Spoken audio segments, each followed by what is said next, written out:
seus discípulos. Não tenhas medo, pequenino rebelde, pois foi mandado do Pai dar a voz dele.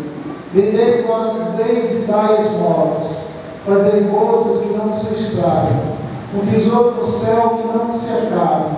Ali o ladrão não chega, nem a traça corrói. Porque onde está o vosso tesouro, aí estará também o vosso coração. E vossos rins serão cingidos e as lâmpadas acesas. Sendo como homens que estão esperando seu Senhor voltar numa festa de casamento, para lhe abrir imediatamente a porta, logo que eles chegarem e baterem. Felizes os empregados, que o Senhor encontrar acordados quando chegar. Em verdade vos digo, ele mesmo vai fingir-se, fazendo sentar-se à mesa e passando os servirá. E caso ele chegue à meia-noite ou às 3 da madrugada, felizes serão, se assim os encontrar. Mas ficai certos, se o dono da casa soubesse a hora em que o ladrão iria chegar, não deixaria que arrumasse a sua casa.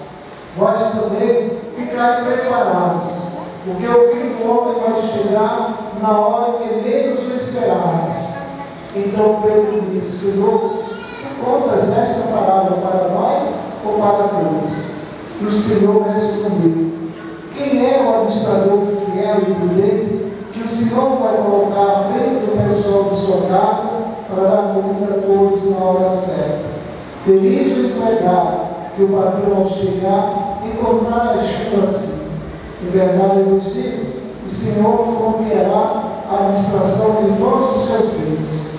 Porém, se aquele empregado pensar, meu patrão está demorando, e começais para cá os criados e as criadas, e a comer, a beber e a embriagar-se, o Senhor daquele empregado chegará no dia inesperado, e numa hora imprevista, ele o arrancará dele e o fará passar o destino dos infiéis.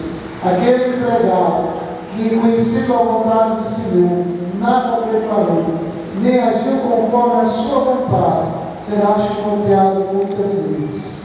Porém, o empregado que não conhecia essa vontade e fizer coisas que merecem castigo, será chicoteado poucas vezes. A quem muito foi dado, muito será pedido. A quem muito foi confiado, muito mais será exigido. Palavra da salvação.